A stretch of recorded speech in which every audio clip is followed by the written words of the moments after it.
Chapter 12. The Lord said to Moses and Aaron in Egypt, This month is to be for you the first month of your year. Tell the whole community of Israel that on the 10th day of this month, each man is to take a lamb for his family, one for each household.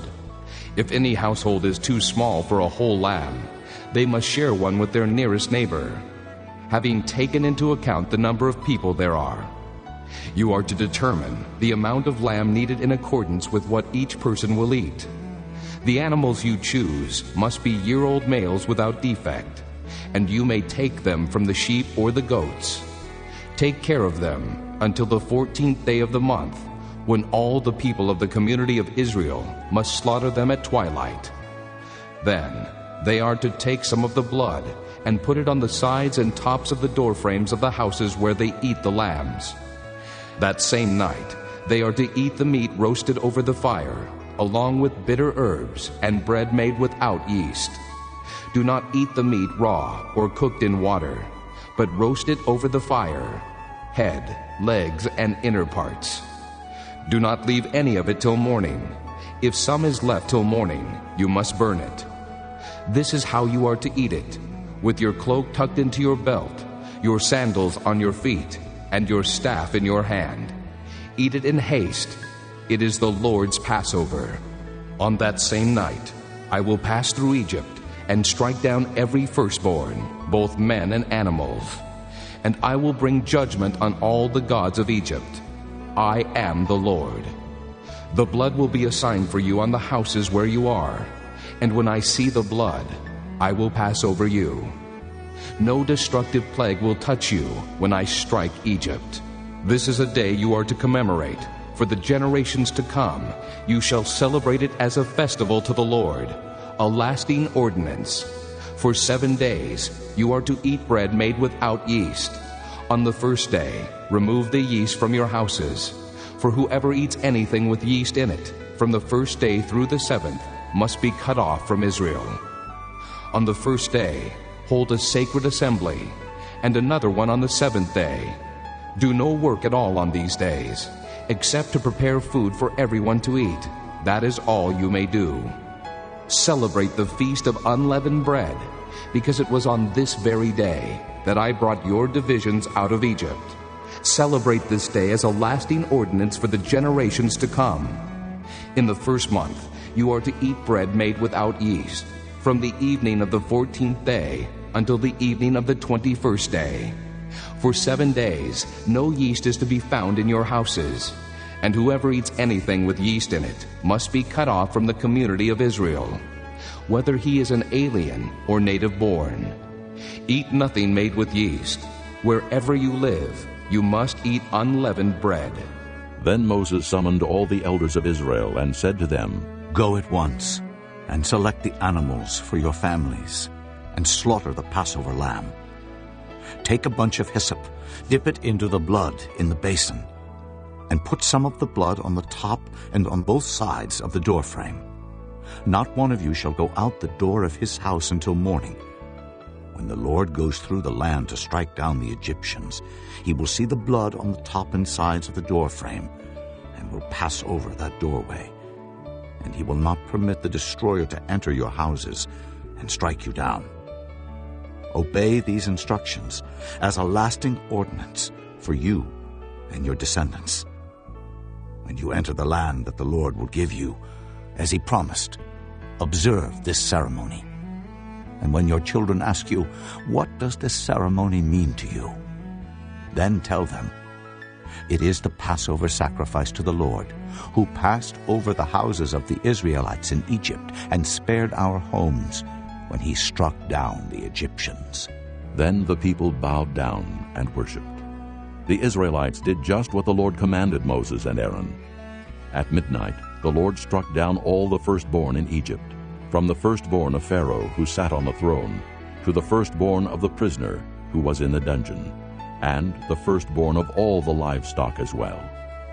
Pharaoh and all his officials and all the Egyptians got up during the night, and there was loud wailing in Egypt, for there was not a house without someone dead. During the night, Pharaoh summoned Moses and Aaron and said, Up, Leave my people, you and the Israelites. Go worship the Lord as you have requested. Take your flocks and herds as you have said, and go, and also bless me." The Egyptians urged the people to hurry and leave the country. "For otherwise," they said, "we will all die." So the people took their dough before the yeast was added, and carried it on their shoulders in kneading troughs wrapped in clothing. The Israelites did as Moses instructed, and asked the Egyptians for articles of silver and gold and for clothing. The Lord had made the Egyptians favorably disposed toward the people, and they gave them what they asked for. So they plundered the Egyptians. The Israelites journeyed from Ramesses to Succoth. There were about 600,000 men on foot, besides women and children. Many other people went up with them, as well as large droves of livestock, both flocks and herds. With the dough they had brought from Egypt, they baked cakes of unleavened bread. The dough was without yeast because they had been driven out of Egypt and did not have time to prepare food for themselves. Now the length of time the Israelite people lived in Egypt was 430 years. At the end of the 430 years, to the very day, all the Lord's divisions left Egypt. Because the Lord kept vigil that night to bring them out of Egypt, on this night all the Israelites are to keep vigil to honor the Lord for the generations to come. The Lord said to Moses and Aaron, "These are the regulations for the Passover. No foreigner is to eat of it. Any slave you have bought may eat of it after you have circumcised him. But a temporary resident and a hired worker may not eat of it. It must be eaten inside one house. Take none of the meat outside the house. Do not break any of the bones. The whole community of Israel must celebrate it. An alien living among you who wants to celebrate the Lord's Passover must have all the males in his household circumcised. Then he may take part, like one born in the land. No uncircumcised male may eat of it. The same law applies to the native born and to the alien living among you." All the Israelites did just what the Lord had commanded Moses and Aaron. And on that very day, the Lord brought the Israelites out of Egypt by their divisions. Chapter 13. The Lord said to Moses, "Consecrate to me every firstborn male. The first offspring of every womb among the Israelites belongs to me, whether man or animal." Then Moses said to the people, Commemorate this day, the day you came out of Egypt, out of the land of slavery, because the Lord brought you out of it with a mighty hand. Eat nothing containing yeast. Today, in the month of Abib, you are leaving. When the Lord brings you into the land of the Canaanites, Hittites, Amorites, Hivites, and Jebusites, the land he swore to your forefathers to give you, a land flowing with milk and honey. You are to observe the ceremony in this month. For 7 days, eat bread made without yeast, and on the 7th day, hold a festival to the Lord. Eat unleavened bread during those 7 days. Nothing with yeast in it is to be seen among you, nor shall any yeast be seen anywhere within your borders. On that day, tell your son, I do this because of what the Lord did for me when I came out of Egypt. This observance will be for you like a sign on your hand and a reminder on your forehead that the law of the Lord is to be on your lips. For the Lord brought you out of Egypt with his mighty hand. You must keep this ordinance at the appointed time, year after year. After the Lord brings you into the land of the Canaanites and gives it to you, as he promised on oath to you and your forefathers, you are to give over to the Lord the first offspring of every womb. All the firstborn males of your livestock belong to the Lord. Redeem with a lamb every firstborn donkey. But if you do not redeem it, break its neck. Redeem every firstborn among your sons. In days to come, when your son asks you, what does this mean? Say to him, with a mighty hand, the Lord brought us out of Egypt, out of the land of slavery.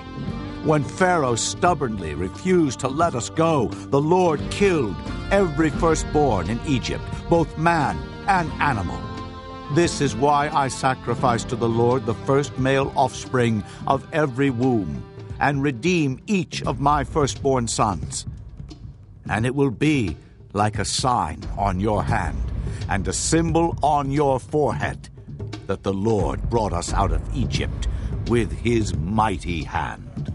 When Pharaoh let the people go, God did not lead them on the road through the Philistine country, though that was shorter. For God said, If they face war, they might change their minds and return to Egypt. So God led the people around by the desert road toward the Red Sea. The Israelites went up out of Egypt armed for battle. Moses took the bones of Joseph with him because Joseph had made the sons of Israel swear an oath. He had said, God will surely come to your aid, and then you must carry my bones up with you from this place. After leaving Succoth, they camped at Etham on the edge of the desert.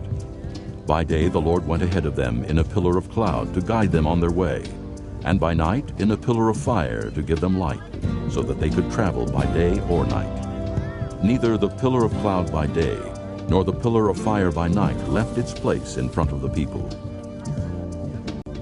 Chapter 14. Then the Lord said to Moses, Tell the Israelites to turn back and encamp near Pi-hahiroth, between Migdol and the sea. They are to encamp by the sea, directly opposite Baal-zephon. Pharaoh will think the Israelites are wandering around the land in confusion, hemmed in by the desert, and I will harden Pharaoh's heart, and he will pursue them. But I will gain glory for myself through Pharaoh and all his army, and the Egyptians will know that I am the Lord. So the Israelites did this. When the king of Egypt was told that the people had fled, Pharaoh and his officials changed their minds about them and said, What have we done? We have let the Israelites go and have lost their services. So he had his chariot made ready and took his army with him. He took 600 of the best chariots, along with all the other chariots of Egypt, with officers over all of them. The Lord hardened the heart of Pharaoh, king of Egypt, so that he pursued the Israelites who were marching out boldly.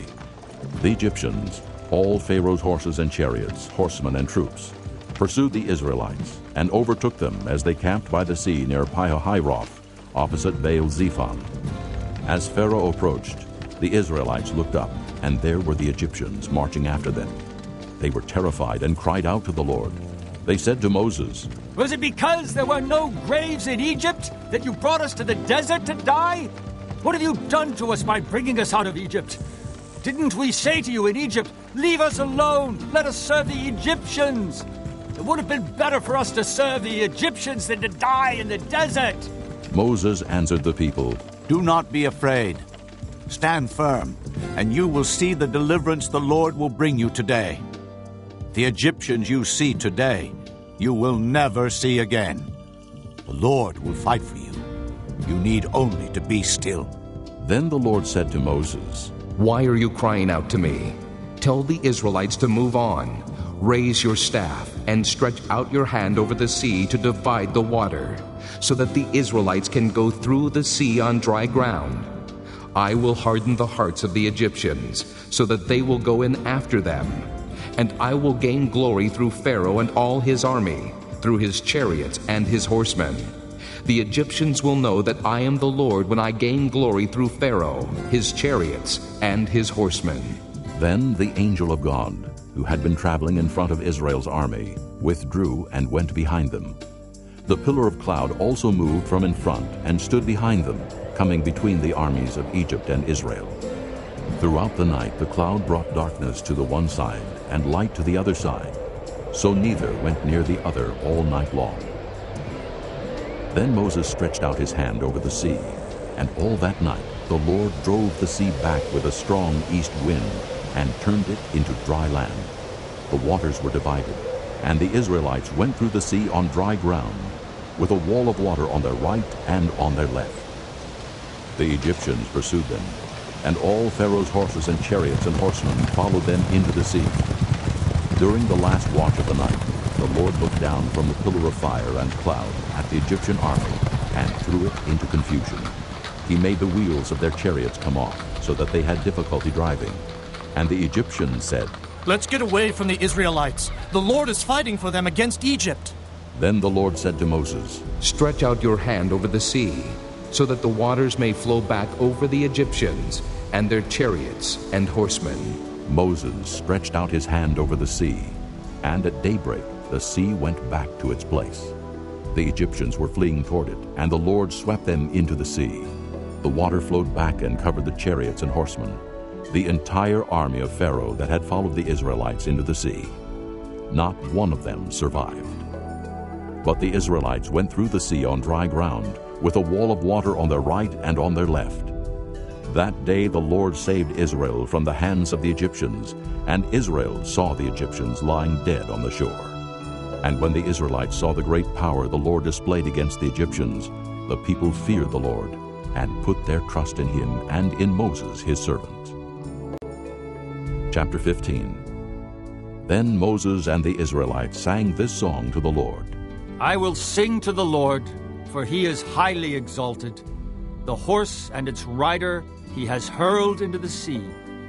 The Lord is my strength and my song. He has become my salvation. He is my God, and I will praise him, my father's God, and I will exalt him. The Lord is a warrior. The Lord is his name. Pharaoh's chariots and his army he has hurled into the sea. The best of Pharaoh's officers are drowned in the Red Sea. The deep waters have covered them. They sank to the depths like a stone. Your right hand, O Lord, was majestic in power. Your right hand, O Lord, shattered the enemy. In the greatness of your majesty, you threw down those who opposed you. You unleashed your burning anger. It consumed them like stubble. By the blast of your nostrils, the waters piled up. The surging waters stood firm like a wall. The deep waters congealed in the heart of the sea. The enemy boasted, I will pursue, I will overtake them. I will divide the spoils, I will gorge myself on them. I will draw my sword, and my hand will destroy them. But you blew with your breath, and the sea covered them. They sank like lead in the mighty waters. Who among the gods is like you, O Lord? Who is like you, majestic in holiness, awesome in glory, working wonders? You stretched out your right hand, and the earth swallowed them. In your unfailing love, you will lead the people you have redeemed. In your strength, you will guide them to your holy dwelling. The nations will hear and tremble. Anguish will grip the people of Philistia. The chiefs of Edom will be terrified. The leaders of Moab will be seized with trembling. The people of Canaan will melt away. Terror and dread will fall upon them. By the power of your arm, they will be as still as a stone. Until your people pass by, O Lord, until the people you bought pass by. You will bring them in and plant them on the mountain of your inheritance, the place, O Lord, you made for your dwelling, the sanctuary, O Lord, your hands established. The Lord will reign forever and ever. When Pharaoh's horses, chariots, and horsemen went into the sea, the Lord brought the waters of the sea back over them. But the Israelites walked through the sea on dry ground. Then Miriam, the prophetess, Aaron's sister, took a tambourine in her hand, and all the women followed her with tambourines and dancing. Miriam sang to them, Sing to the Lord, for he is highly exalted. The horse and its rider he has hurled into the sea. Then Moses led Israel from the Red Sea, and they went into the desert of Shur. For 3 days they traveled in the desert without finding water. When they came to Marah, they could not drink its water because it was bitter. That is why the place is called Marah. So the people grumbled against Moses, saying, What are we to drink?" Then Moses cried out to the Lord, and the Lord showed him a piece of wood. He threw it into the water, and the water became sweet. There the Lord made a decree and a law for them, and there he tested them. He said, If you listen carefully to the voice of the Lord your God, and do what is right in his eyes, if you pay attention to his commands and keep all his decrees, I will not bring on you any of the diseases I brought on the Egyptians, for I am the Lord who heals you. Then they came to Elim, where there were 12 springs and 70 palm trees, and they camped there near the water.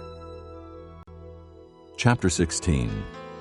The whole Israelite community set out from Elim and came to the desert of Sin, which is between Elim and Sinai, on the 15th day of the 2nd month after they had come out of Egypt.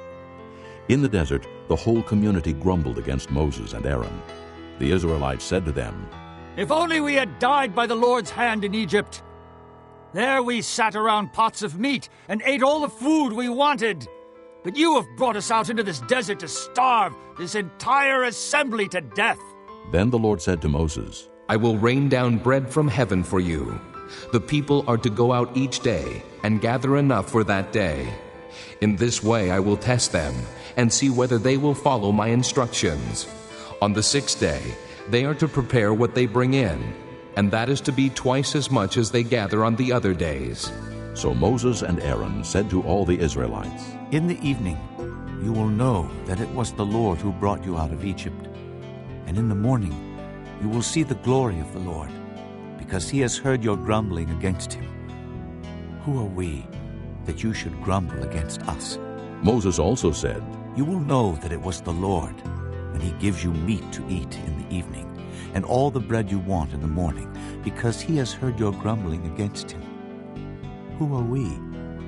You are not grumbling against us, but against the Lord. Then Moses told Aaron, Say to the entire Israelite community, Come before the Lord, for he has heard your grumbling. While Aaron was speaking to the whole Israelite community, they looked toward the desert, and there was the glory of the Lord appearing in the cloud. The Lord said to Moses, I have heard the grumbling of the Israelites. Tell them, At twilight you will eat meat, and in the morning you will be filled with bread. Then you will know that I am the Lord your God. That evening quail came and covered the camp, and in the morning there was a layer of dew around the camp. When the dew was gone, thin flakes like frost on the ground appeared on the desert floor. When the Israelites saw it, they said to each other, "What is it?" For they did not know what it was. Moses said to them, It is the bread the Lord has given you to eat. This is what the Lord has commanded. Each one is to gather as much as he needs. Take an omer for each person you have in your tent. The Israelites did as they were told. Some gathered much, some little. And when they measured it by the omer, he who gathered much did not have too much, and he who gathered little did not have too little. Each one gathered as much as he needed. Then Moses said to them, No one is to keep any of it until morning. However, some of them paid no attention to Moses. They kept part of it until morning, but it was full of maggots and began to smell. So Moses was angry with them. Each morning everyone gathered as much as he needed, and when the sun grew hot, it melted away. On the 6th day they gathered twice as much, 2 omers for each person. And the leaders of the community came and reported this to Moses. He said to them, This is what the Lord commanded. Tomorrow is to be a day of rest, a holy Sabbath to the Lord. So bake what you want to bake and boil what you want to boil. Save whatever is left and keep it until morning. So they saved it until morning, as Moses commanded, and it did not stink or get maggots in it. Eat it today, Moses said, because today is a Sabbath to the Lord. You will not find any of it on the ground today. 6 days you are to gather it, but on the 7th day, the Sabbath, there will not be any. Nevertheless, some of the people went out on the 7th day to gather it, but they found none.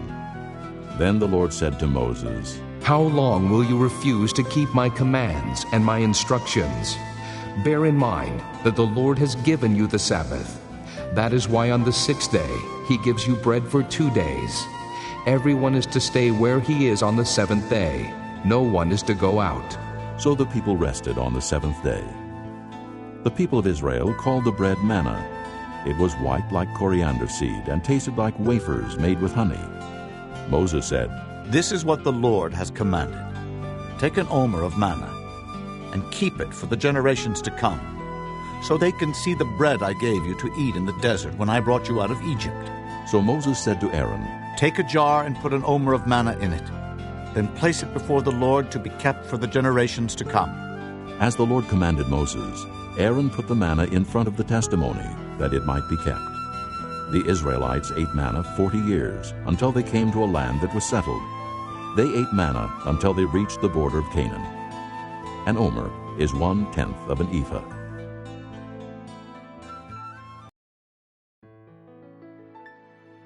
Chapter 17. The whole Israelite community set out from the desert of Sin, traveling from place to place.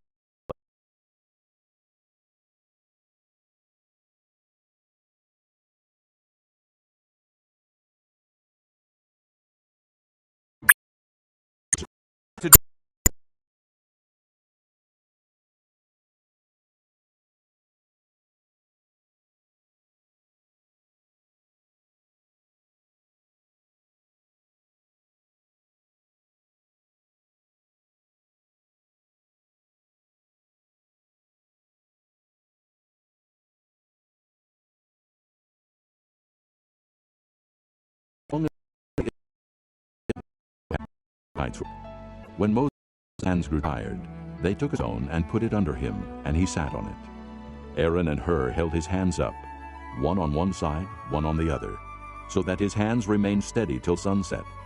So Joshua overcame the Amalekite army with the sword. Then the Lord said to Moses, Write this on a scroll as something to be remembered, and make sure that Joshua hears it, because I will completely blot out the memory of Amalek from under heaven. Moses built an altar and called it, The Lord is my banner. He said, For hands were lifted up to the throne of the Lord. The Lord will be at war against the Amalekites from generation to generation. Chapter 18. Now Jethro, the priest of Midian and father-in-law of Moses, heard of everything God had done for Moses and for his people Israel, and how the Lord had brought Israel out of Egypt. After Moses had sent away his wife Zipporah, his father-in-law Jethro received her and her 2 sons. One son was named Gershom, for Moses said, I have become an alien in a foreign land. And the other was named Eliezer, for he said, My father's God was my helper. He saved me from the sword of Pharaoh. Jethro, Moses' father-in-law, together with Moses' sons and wife, came to him in the desert where he was camped near the mountain of God. Jethro had sent word to him, I, your father-in-law Jethro, am coming to you with your wife and her 2 sons. So Moses went out to meet his father-in-law and bowed down and kissed him. They greeted each other and then went into the tent. Moses told his father-in-law about everything the Lord had done to Pharaoh and the Egyptians for Israel's sake, and about all the hardships they had met along the way, and how the Lord had saved them. Jethro was delighted to hear about all the good things the Lord had done for Israel in rescuing them from the hand of the Egyptians. He said, Praise be to the Lord who rescued you from the hand of the Egyptians and of Pharaoh, and who rescued the people from the hand of the Egyptians. Now I know that the Lord is greater than all other gods, for he did this to those who had treated Israel arrogantly. Then Jethro, Moses' father-in-law, brought a burnt offering and other sacrifices to God. And Aaron came with all the elders of Israel to eat bread with Moses' father-in-law in the presence of God. The next day Moses took his seat to serve as judge for the people, and they stood around him from morning till evening. When his father-in-law saw all that Moses was doing for the people, he said, What is this you are doing for the people? Why do you alone sit as judge, while all these people stand around you from morning till evening? Moses answered him, Because the people come to me to seek God's will. Whenever they have a dispute, it is brought to me, and I decide between the parties and inform them of God's decrees and laws. Moses' father-in-law replied, What you are doing is not good. You and these people who come to you will only wear yourselves out. The work is too heavy for you. You cannot handle it alone. Listen now to me, and I will give you some advice, and may God be with you. You must be the people's representative before God, and bring their disputes to Him. Teach them the decrees and laws, and show them the way to live and the duties they are to perform.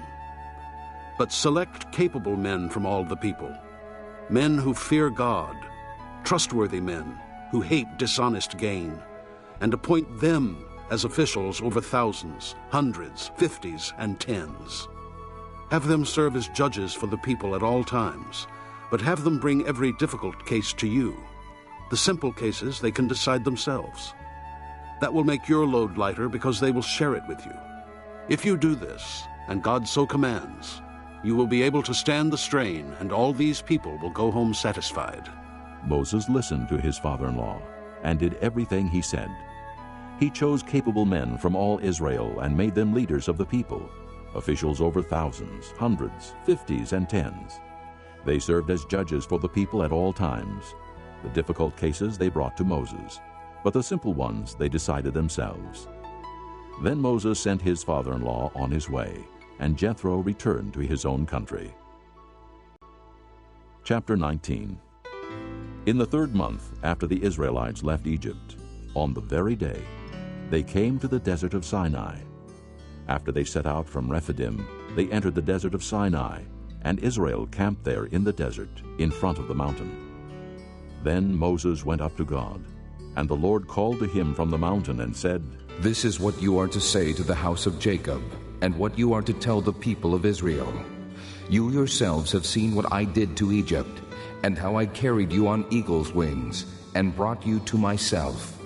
Now if you obey me fully, and keep my covenant, then out of all nations you will be my treasured possession.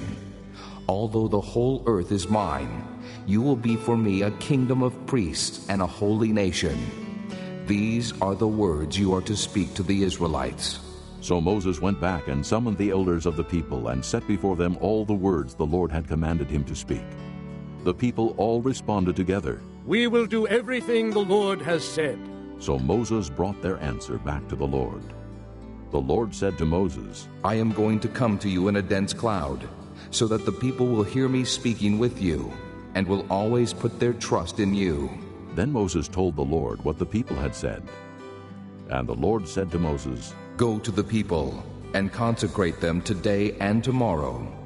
Have them wash their clothes, and be ready by the 3rd day, because on that day the Lord will come down on Mount Sinai in the sight of all the people. Put limits for the people around the mountain, and tell them, Be careful that you do not go up the mountain or touch the foot of it. Whoever touches the mountain shall surely be put to death. He shall surely be stoned or shot with arrows. Not a hand is to be laid on him. Whether man or animal, he shall not be permitted to live. Only when the ram's horn sounds a long blast may they go up to the mountain. After Moses had gone down the mountain to the people, he consecrated them, and they washed their clothes. Then he said to the people, Prepare yourselves for the 3rd day. Abstain from sexual relations. On the morning of the 3rd day there was thunder and lightning, with a thick cloud over the mountain, and a very loud trumpet blast. Everyone in the camp trembled.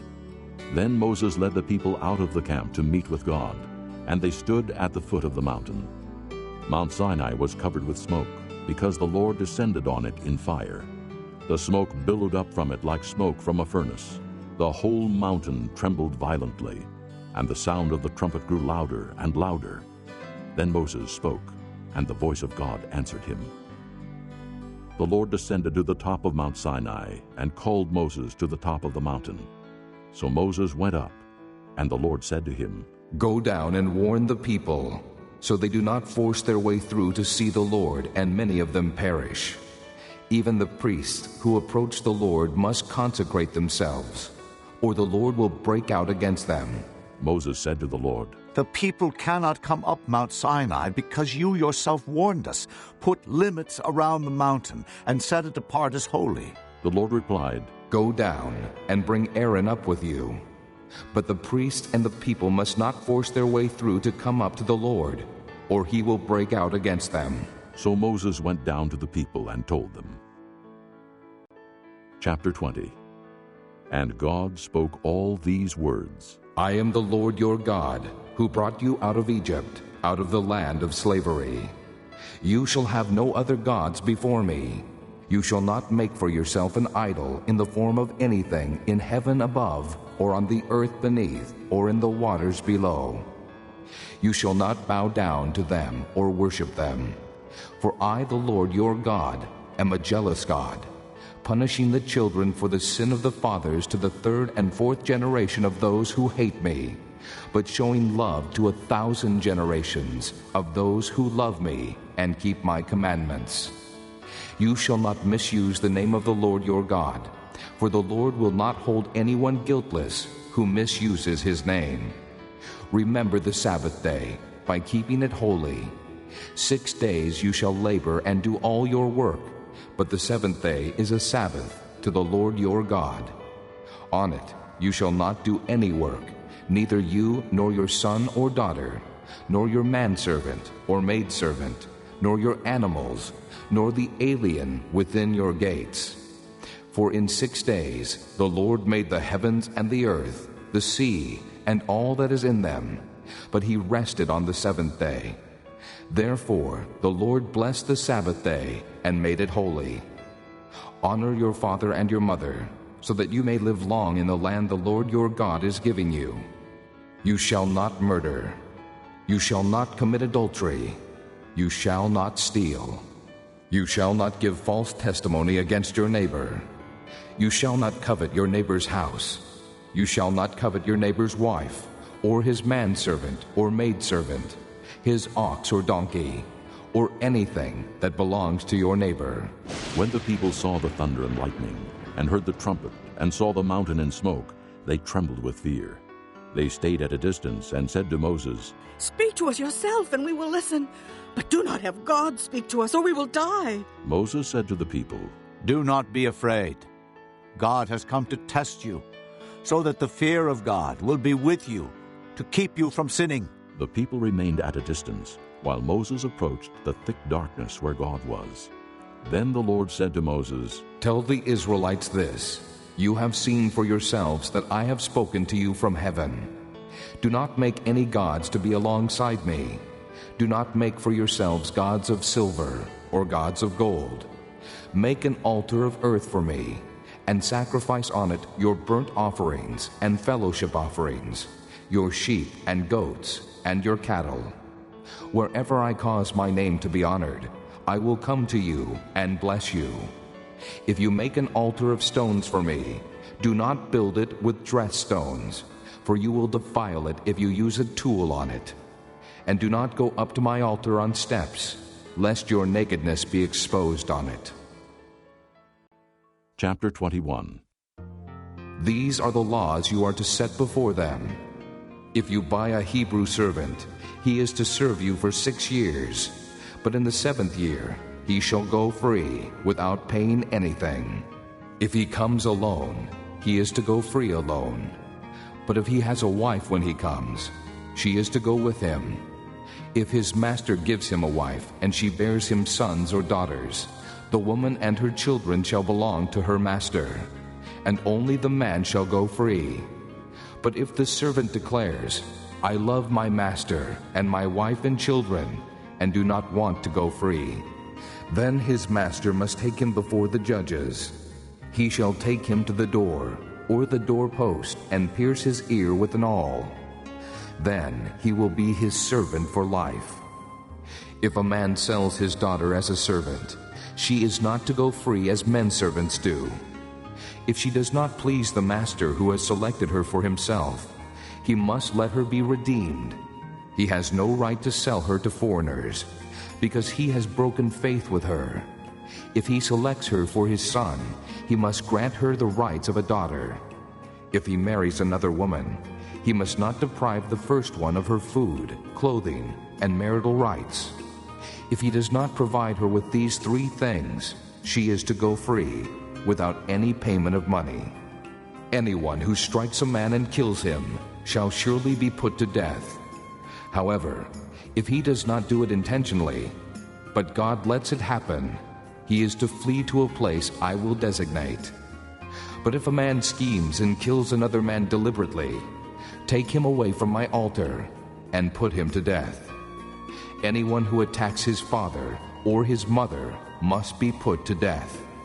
Anyone who kidnaps another and either sells him or still has him when he is caught must be put to death. Anyone who curses his father or mother must be put to death. If men quarrel and one hits the other with a stone or with his fist, and he does not die but is confined to bed, the one who struck the blow will not be held responsible if the other gets up and walks around outside with his staff. However, he must pay the injured man for the loss of his time and see that he is completely healed. If a man beats his male or female slave with a rod, and the slave dies as a direct result, he must be punished. But he is not to be punished if the slave gets up after a day or two, since the slave is his property. If men who are fighting hit a pregnant woman, and she gives birth prematurely, but there is no serious injury, the offender must be fined whatever the woman's husband demands and the court allows. But if there is serious injury, you are to take life for life, eye for eye, tooth for tooth, hand for hand, foot for foot, burn for burn, wound for wound, bruise for bruise. If a man hits a manservant or maidservant in the eye and destroys it, he must let the servant go free to compensate for the eye. And if he knocks out the tooth of a manservant or maidservant, he must let the servant go free to compensate for the tooth. If a bull gores a man or a woman to death, the bull must be stoned to death, and its meat must not be eaten. But the owner of the bull will not be held responsible. If, however, the bull has had the habit of goring, and the owner has been warned but has not kept it penned up, and it kills a man or woman, the bull must be stoned, and the owner also must be put to death. However, if payment is demanded of him, he may redeem his life by paying whatever is demanded. This law also applies if the bull gores a son or daughter. If the bull gores a male or female slave, the owner must pay 30 shekels of silver to the master of the slave, and the bull must be stoned. If a man uncovers a pit or digs one and fails to cover it, and an ox or a donkey falls into it, the owner of the pit must pay for the loss. He must pay its owner, and the dead animal will be his. If a man's bull injures the bull of another and it dies, they are to sell the live one and divide both the money and the dead animal equally. However, if it was known that the bull had the habit of goring, yet the owner did not keep it penned up, the owner must pay animal for animal, and the dead animal will be his. Chapter 22. If a man steals an ox or a sheep and slaughters it or sells it, he must pay back 5 head of cattle for the ox and 4 sheep for the sheep. If a thief is caught breaking in and is struck so that he dies, the defender is not guilty of bloodshed. But if it happens after sunrise, he is guilty of bloodshed. A thief must certainly make restitution, but if he has nothing, he must be sold to pay for his theft. If the stolen animal is found alive in his possession, whether ox or donkey or sheep, he must pay back double. If a man grazes his livestock in a field or vineyard and lets them stray, and they graze in another man's field, he must make restitution from the best of his own field or vineyard. If a fire breaks out and spreads into thorn bushes, so that it burns shocks of grain or standing grain or the whole field, the one who started the fire must make restitution.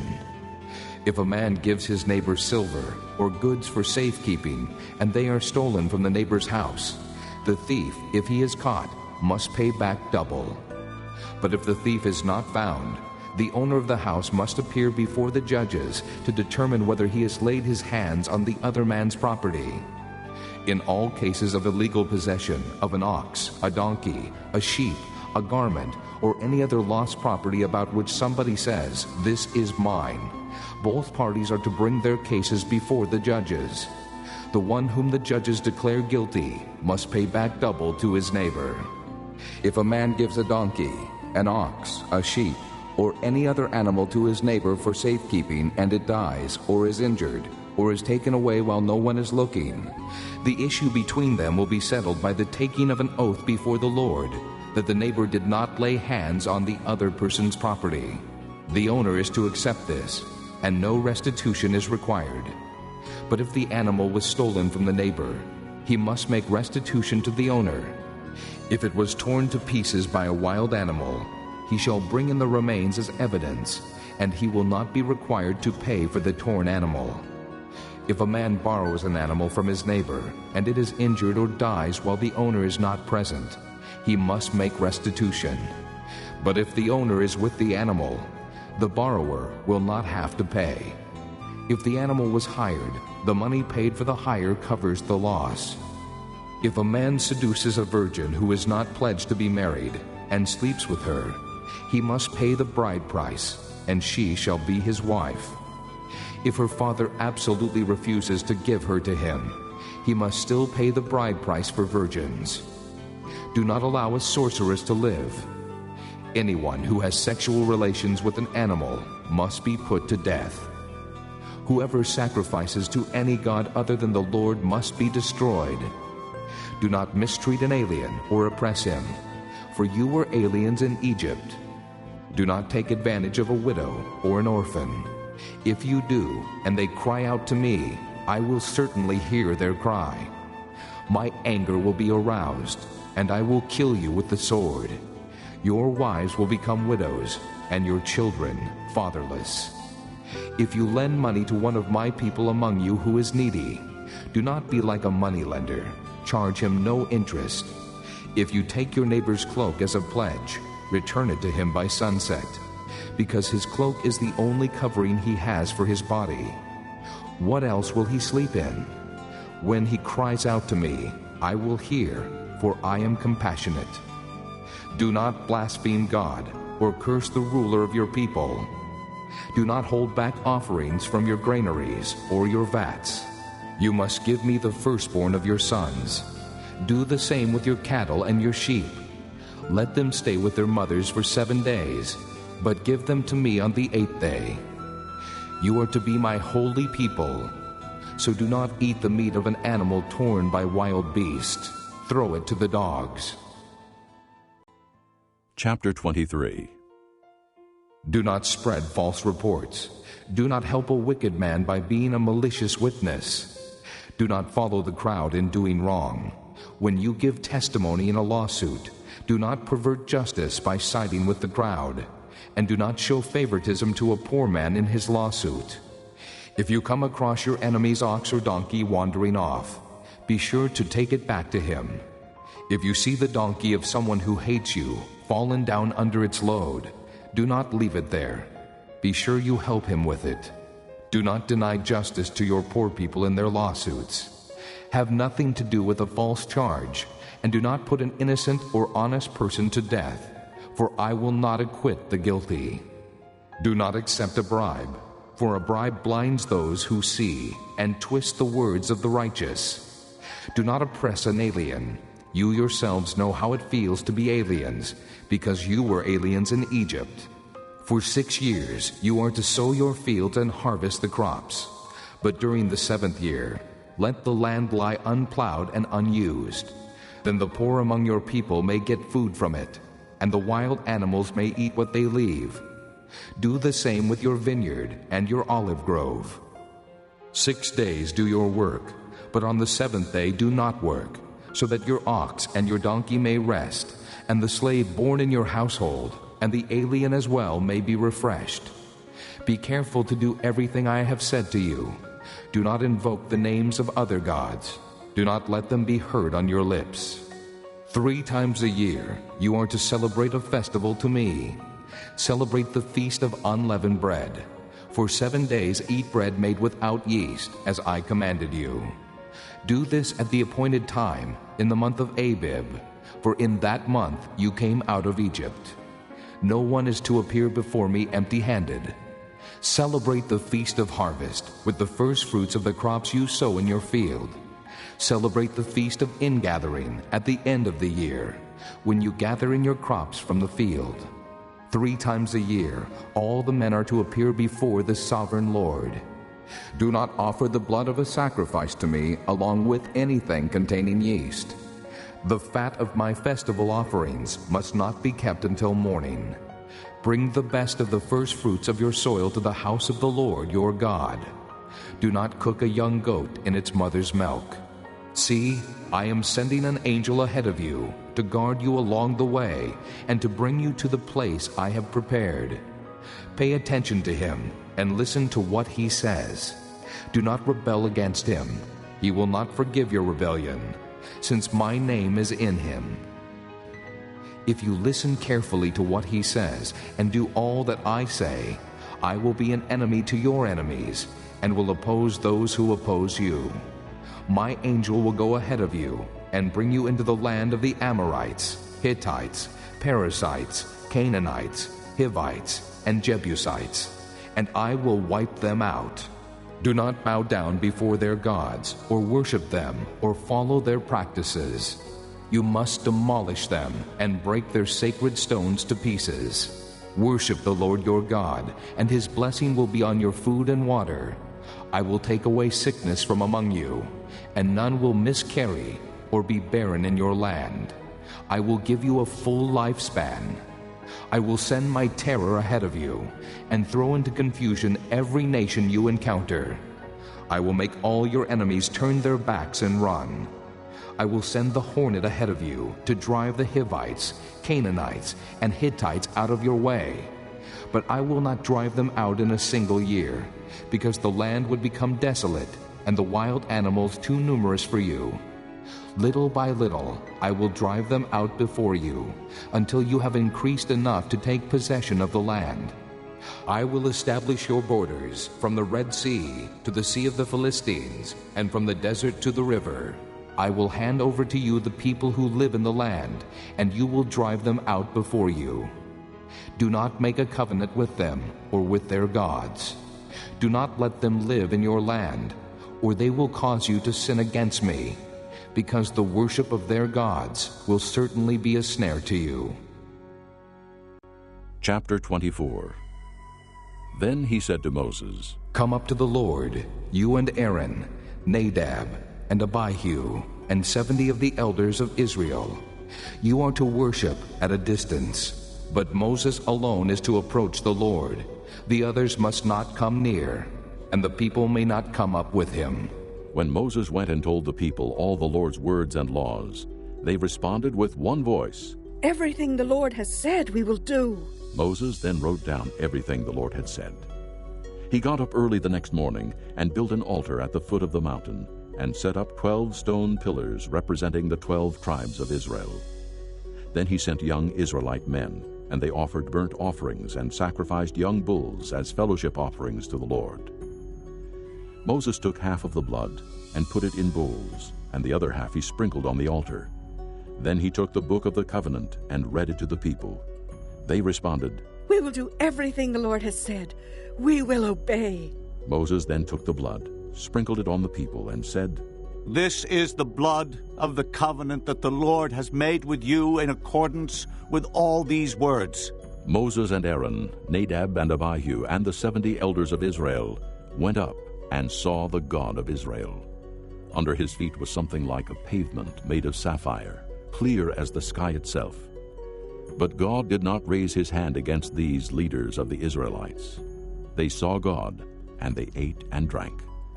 The Lord said to Moses, Come up to me on the mountain and stay here, and I will give you the tablets of stone with the law and commands I have written for their instruction. Then Moses set out with Joshua his aide, and Moses went up on the mountain of God. He said to the elders, Wait here for us until we come back to you. Aaron and Hur are with you, and anyone involved in a dispute can go to them.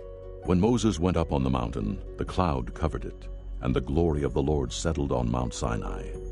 For 6 days the cloud covered the mountain, and on the 7th day the Lord called to Moses from within the cloud. To the Israelites the glory of the Lord looked like a consuming fire on top of the mountain. Then Moses entered the cloud as he went on up the mountain, and he stayed on the mountain 40 days and 40 nights. Chapter 25. The Lord said to Moses, Tell the Israelites to bring me an offering. You are to receive the offering for me, from each man whose heart prompts him to give. These are the offerings you are to receive from them: gold, silver, and bronze, blue, purple, and scarlet yarn, and fine linen, goat hair, ram skins dyed red, and hides of sea cows, acacia wood, olive oil for the light, spices for the anointing oil and for the fragrant incense, and onyx stones, and other gems to be mounted on the ephod and breastpiece. Then have them make a sanctuary for me, and I will dwell among them. Make this tabernacle and all its furnishings exactly like the pattern I will show you. Have them make a chest of acacia wood, 2.5 cubits long, 1.5 cubits wide, and 1.5 cubits high. Overlay it with pure gold, both inside and out, and make a gold molding around it. Cast 4 gold rings for it, and fasten them to its 4 feet, with 2 rings on one side and 2 rings on the other. Then make poles of acacia wood, and overlay them with gold. Insert the poles into the rings on the sides of the chest to carry it. The poles are to remain in the rings of this ark. They are not to be removed. Then put in the ark the testimony which I will give you. Make an atonement cover of pure gold, 2.5 cubits long, and 1.5 cubits wide, and make 2 cherubim out of hammered gold at the ends of the cover. Make 1 cherub on one end, and the second cherub on the other. Make the cherubim of one piece with the cover at the 2 ends. The cherubim are to have their wings spread upward, overshadowing the cover with them. The cherubim are to face each other, looking toward the cover. Place the cover on top of the ark, and put in the ark the testimony which I will give you. There, above the cover between the 2 cherubim that are over the ark of the testimony, I will meet with you and give you all my commands for the Israelites. Make a table of acacia wood, 2 cubits long, 1 cubit wide, and 1.5 cubits high. Overlay it with pure gold, and make a gold molding around it. Also make around it a rim, a handbreadth wide, and put a gold molding on the rim. Make 4 gold rings for the table, and fasten them to the 4 corners where the 4 legs are. The rings are to be close to the rim to hold the poles used in carrying the table. Make the poles of acacia wood, overlay them with gold, and carry the table with them. And make its plates and dishes of pure gold, as well as its pitchers and bowls for the pouring out of offerings. Put the bread of the presence on this table to be before me at all times. Make a lampstand of pure gold, and hammer it out, base and shaft. Its flower-like cups, buds, and blossoms shall be of one piece with it. 6 branches are to extend from the sides of the lampstand, 3 on one side and 3 on the other. 3 cups shaped like almond flowers with buds and blossoms are to be on one branch, 3 on the next branch, and the same for all 6 branches extending from the lampstand. And on the lampstand there are to be 4 cups shaped like almond flowers with buds and blossoms. 1 bud shall be under the first pair of branches extending from the lampstand, a 2nd bud under the 2nd pair, and a 3rd bud under the 3rd pair. 6 branches in all. The buds and branches shall all be of one piece with the lampstand, hammered out of pure gold. Then make it 7 lamps, and set them up on it, so that they light the space in front of it. Its wick trimmers and trays are to be of pure gold. A talent of pure gold is to be used for the lampstand and all these accessories. See that you make them according to the pattern shown you on the mountain. Chapter 26. Make the tabernacle with 10 curtains of finely twisted linen, and blue, purple, and scarlet yarn, with cherubim worked into them by a skilled craftsman. All the curtains are to be the same size, 28 cubits long, and 4 cubits wide. Join 5 of the curtains together, and do the same with the other 5. Make loops of blue material along the edge of the end curtain in one set, and do the same with the end curtain in the other set. Make 50 loops on one curtain, and 50 loops on the end curtain of the other set, with the loops opposite each other. Then make 50 gold clasps, and use them to fasten the curtains together, so that the tabernacle is a unit. Make curtains of goat hair for the tent over the tabernacle, 11 altogether. All 11 curtains are to be the same size, 30 cubits long and 4 cubits wide. Join 5 of the curtains together into one set, and the other 6 into another set. Fold the 6th curtain double at the front of the tent. Make 50 loops along the edge of the end curtain in one set, and also along the edge of the end curtain in the other set. Then make 50 bronze clasps and put them in the loops to fasten the tent together as a unit. As for the additional length of the tent curtains, the half curtain that is left over is to hang down at the rear of the tabernacle. The tent curtains will be a cubit longer on both sides. What is left will hang over the sides of the tabernacle so as to cover it. Make for the tent a covering of ram skins dyed red, and over that a covering of hides of sea cows. Make upright frames of acacia wood for the tabernacle. Each frame is to be 10 cubits long and a cubit and a half wide, with 2 projections set parallel to each other. Make all the frames of the tabernacle in this way. Make 20 frames for the south side of the tabernacle, and make 40 silver bases to go under them, 2 bases for each frame, 1 under each projection. For the other side, the north side of the tabernacle, make 20 frames, and 40 silver bases, 2 under each frame. Make 6 frames for the far end, that is the west end of the tabernacle, and make 2 frames for the corners at the far end. At these 2 corners, they must be double from the bottom all the way to the top, and fitted into a single ring. Both shall be like that. So there will be 8 frames and 16 silver bases, 2 under each frame.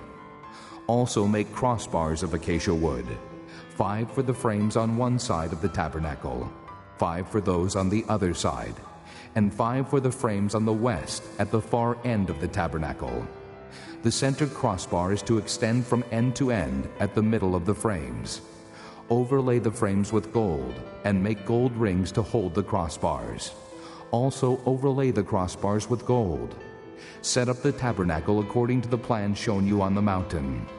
Make a curtain of blue, purple, and scarlet yarn, and finely twisted linen, with cherubim worked into it by a skilled craftsman. Hang it with gold hooks on 4 posts of acacia wood overlaid with gold, and standing on 4 silver bases. Hang the curtain from the clasps, and place the ark of the testimony behind the curtain. The curtain will separate the holy place from the most holy place. Put the atonement cover on the ark of the testimony in the most holy place. Place the table outside the curtain on the north side of the tabernacle, and put the lampstand opposite it on the south side. For the entrance to the tent, make a curtain of blue, purple, and scarlet yarn, and finely twisted linen. The work of an embroiderer. Make gold hooks for this curtain, and 5 posts of acacia wood overlaid with gold, and cast 5 bronze bases for them. Chapter 27. Build an altar of acacia wood, 3 cubits high. It is to be square, 5 cubits long and 5 cubits wide. Make a horn at each of the 4 corners, so that the horns and the altar are of one piece, and overlay the altar with bronze. Make all its utensils of bronze, its pots to remove the ashes, and its shovels, sprinkling bowls, meat forks, and fire pans. Make a grating for it, a bronze network, and make a bronze ring at each of the 4 corners of the network. Put it under the ledge of the altar, so that it is halfway up the altar. Make poles of acacia wood for the altar, and overlay them with bronze. The poles are to be inserted into the rings, so they will be on 2 sides of the altar when it is carried.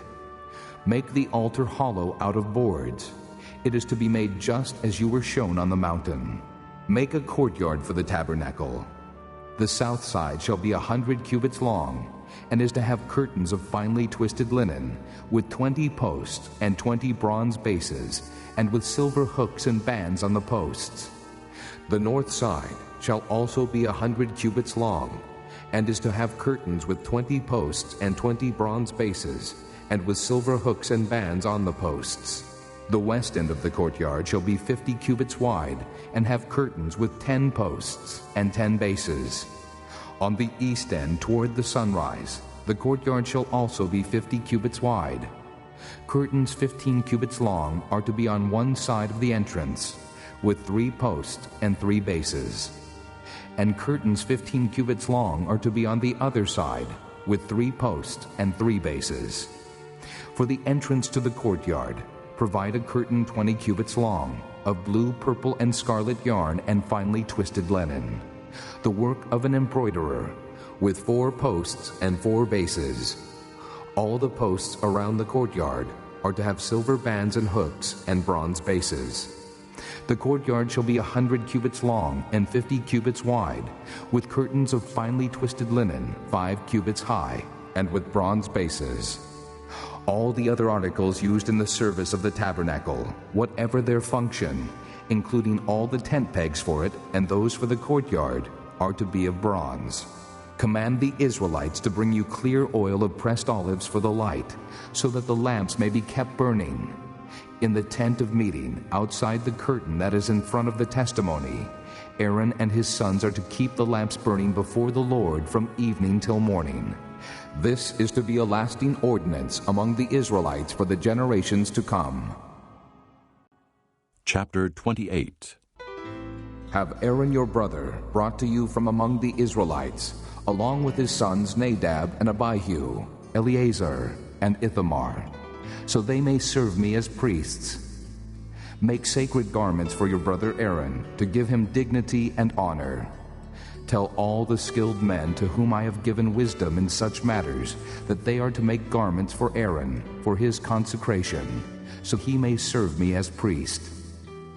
These are the garments they are to make: a breastpiece, an ephod, a robe, a woven tunic, a turban, and a sash. They are to make these sacred garments for your brother Aaron and his sons, so they may serve me as priests. Have them use gold, and blue, purple, and scarlet yarn, and fine linen. Make the ephod of gold, and of blue, purple, and scarlet yarn, and of finely twisted linen, the work of a skilled craftsman. It is to have 2 shoulder pieces attached to 2 of its corners, so it can be fastened. Its skillfully woven waistband is to be like it, of 1 piece with the ephod, and made with gold, and with blue, purple, and scarlet yarn, and with finely twisted linen. Take 2 onyx stones, and engrave on them the names of the sons of Israel, in the order of their birth, 6 names on 1 stone, and the remaining 6 on the other. Engrave the names of the sons of Israel on the 2 stones, the way a gem cutter engraves a seal. Then mount the stones in gold filigree settings, and fasten them on the shoulder pieces of the ephod, as memorial stones for the sons of Israel. Aaron is to bear the names on his shoulders as a memorial before the Lord. Make gold filigree settings and 2 braided chains of pure gold, like a rope, and attach the chains to the settings. Fashion a breastpiece for making decisions, the work of a skilled craftsman. Make it like the ephod, of gold and of blue, purple, and scarlet yarn, and of finely twisted linen. It is to be square, a span long and a span wide, and folded double. Then mount 4 rows of precious stones on it. In the first row there shall be a ruby, a topaz, and a beryl. In the second row a turquoise, a sapphire, and an emerald. In the third row a jacinth, an agate, and an amethyst. In the fourth row a chrysolite, an onyx, and a jasper. Mount them in gold filigree settings. There are to be 12 stones, 1 for each of the names of the sons of Israel, each engraved like a seal with the name of one of the 12 tribes. For the breastpiece, make braided chains of pure gold, like a rope. Make 2 gold rings for it, and fasten them to 2 corners of the breastpiece. Fasten the 2 gold chains to the rings at the corners of the breastpiece, and the other ends of the chains to the 2 settings, attaching them to the shoulder pieces of the ephod at the front. Make 2 gold rings and attach them to the other 2 corners of the breastpiece on the inside edge next to the ephod. Make 2 more gold rings and attach them to the bottom of the shoulder pieces on the front of the ephod, close to the seam just above the waistband of the ephod. The rings of the breastpiece are to be tied to the rings of the ephod with blue cord, connecting it to the waistband, so that the breastpiece will not swing out from the ephod. Whenever Aaron enters the holy place, he will bear the names of the sons of Israel over his heart on the breastpiece of decision as a continuing memorial before the Lord. Also, put the Urim and the Thummim in the breastpiece, so they may be over Aaron's heart whenever he enters the presence of the Lord. Thus, Aaron will always bear the means of making decisions for the Israelites over his heart before the Lord. Make the robe of the ephod entirely of blue cloth, with an opening for the head in its center. There shall be a woven edge like a collar around this opening, so that it will not tear. Make pomegranates of blue, purple, and scarlet yarn around the hem of the robe, with gold bells between them. The gold bells and the pomegranates are to alternate around the hem of the robe. Aaron must wear it when he ministers. The sound of the bells will be heard when he enters the holy place before the Lord, and when he comes out, so that he will not die. Make a plate of pure gold and engrave on it as on a seal, holy to the Lord. Fasten a blue cord to it, to attach it to the turban. It is to be on the front of the turban. It will be on Aaron's forehead, and he will bear the guilt involved in the sacred gifts the Israelites consecrate, whatever their gifts may be. It will be on Aaron's forehead continually, so that they will be acceptable to the Lord. Weave the tunic of fine linen, and make the turban of fine linen. The sash is to be the work of an embroiderer. Make tunics, sashes, and headbands for Aaron's sons, to give them dignity and honor. After you put these clothes on your brother Aaron and his sons, anoint and ordain them. Consecrate them, so they may serve me as priests. Make linen undergarments as a covering for the body, reaching from the waist to the thigh. Aaron and his sons must wear them whenever they enter the tent of meeting or approach the altar to minister in the holy place, so that they will not incur guilt and die. This is to be a lasting ordinance for Aaron and his descendants. Chapter 29.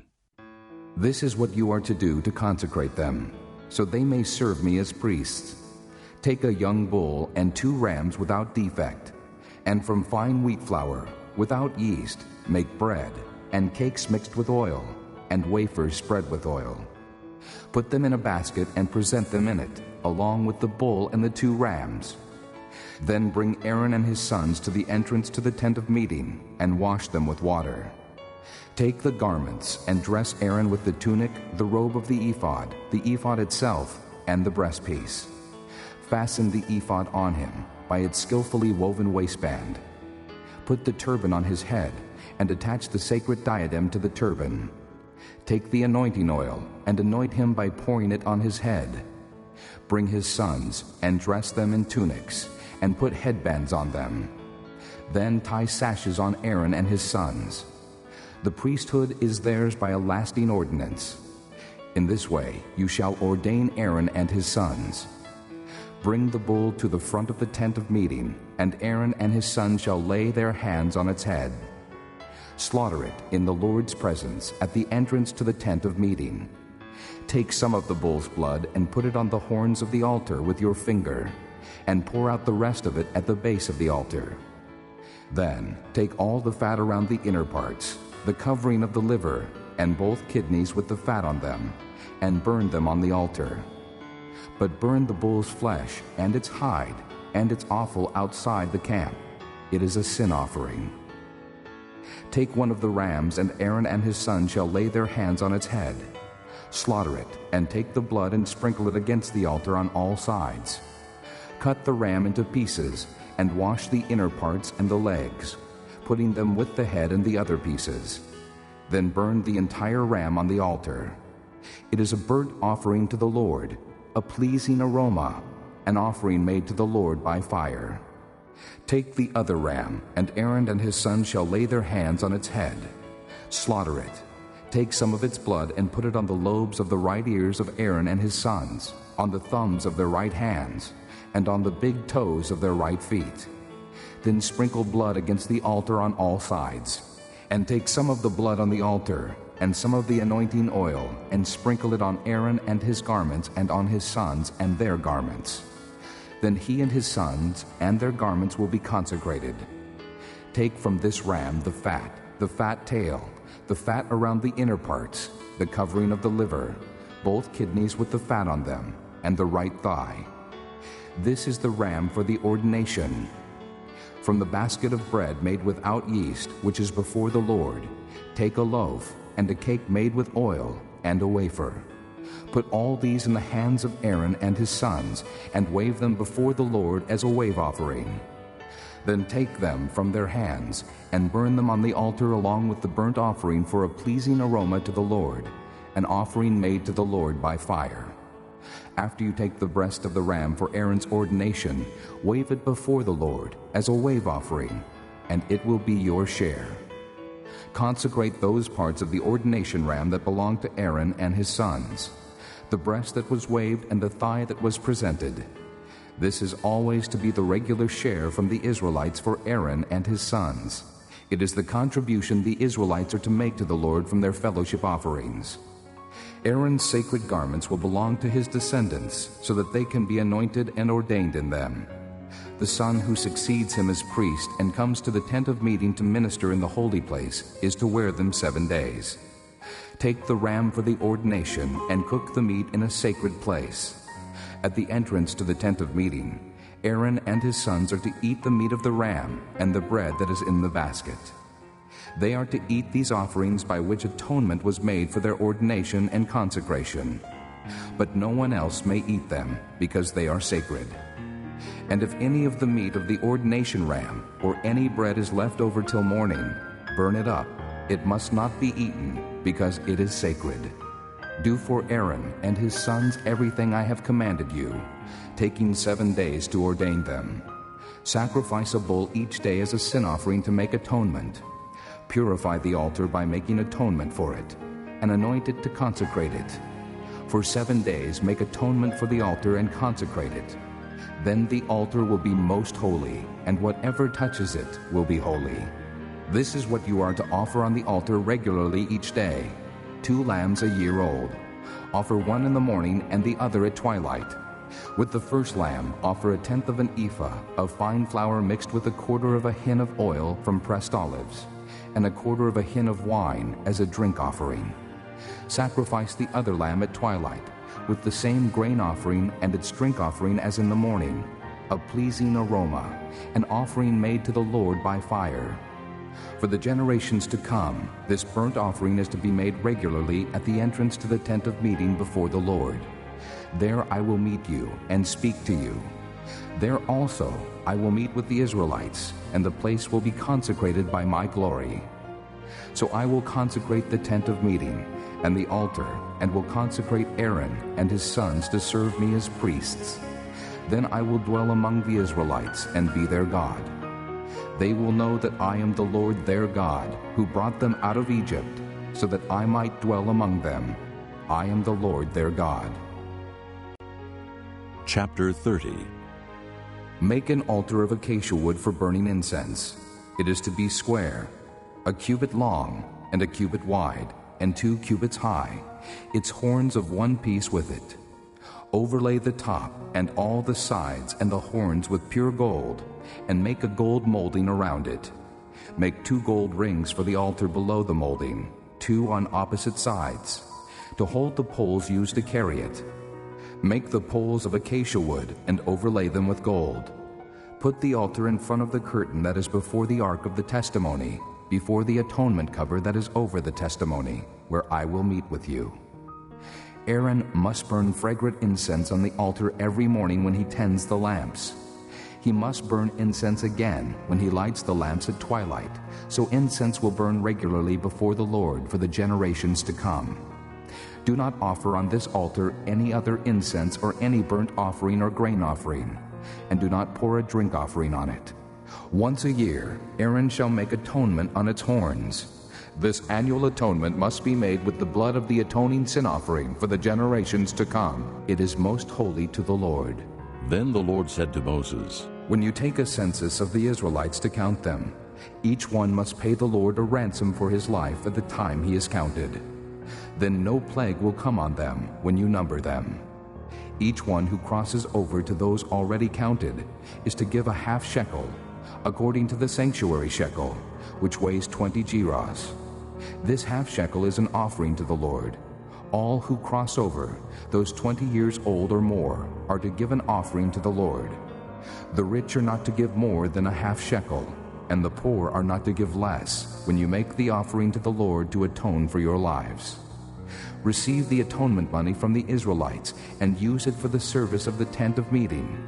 It will be a memorial for the Israelites before the Lord, making atonement for your lives.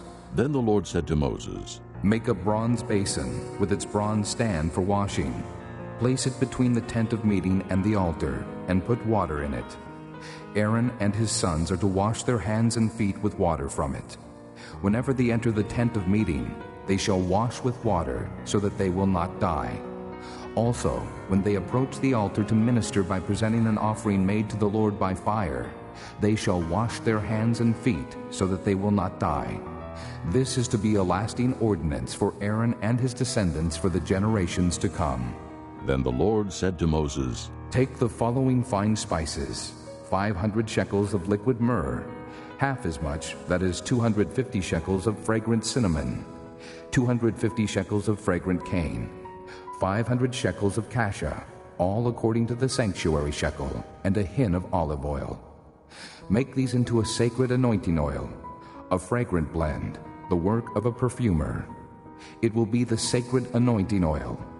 Then use it to anoint the tent of meeting, the ark of the testimony, the table and all its articles, the lampstand and its accessories, the altar of incense, the altar of burnt offering and all its utensils, and the basin with its stand.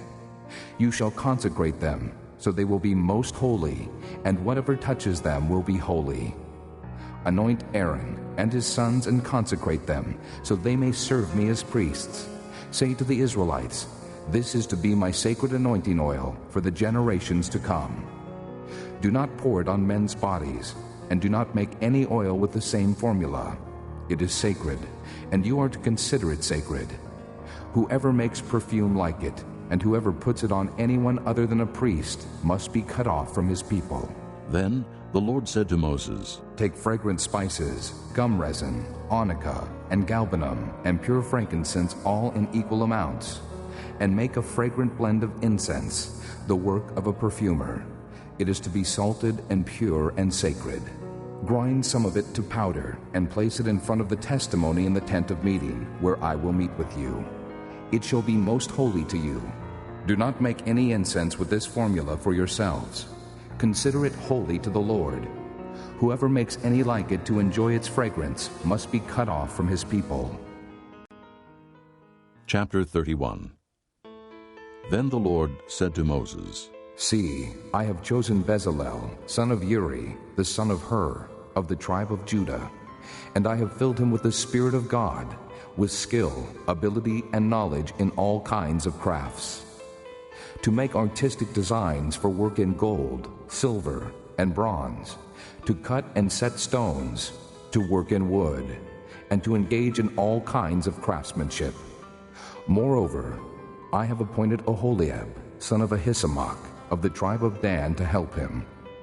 Also I have given skill to all the craftsmen to make everything I have commanded you: the tent of meeting, the ark of the testimony with the atonement cover on it, and all the other furnishings of the tent, the table and its articles, the pure gold lampstand and all its accessories, the altar of incense, the altar of burnt offering and all its utensils, the basin with its stand, and also the woven garments, both the sacred garments for Aaron the priest and the garments for his sons when they serve as priests, and the anointing oil and fragrant incense for the holy place. They are to make them just as I commanded you. Then the Lord said to Moses, Say to the Israelites, You must observe my Sabbaths. This will be a sign between me and you for the generations to come, so you may know that I am the Lord who makes you holy. Observe the Sabbath, because it is holy to you. Anyone who desecrates it must be put to death. Whoever does any work on that day must be cut off from his people. For 6 days work is to be done, but the seventh day is a Sabbath of rest, holy to the Lord. Whoever does any work on the Sabbath day must be put to death. The Israelites are to observe the Sabbath, celebrating it for the generations to come as a lasting covenant. It will be a sign between me and the Israelites forever. For in 6 days the Lord made the heavens and the earth, and on the seventh day he abstained from work and rested. When the Lord finished speaking to Moses on Mount Sinai, he gave him the 2 tablets of the testimony, the tablets of stone inscribed by the finger of God.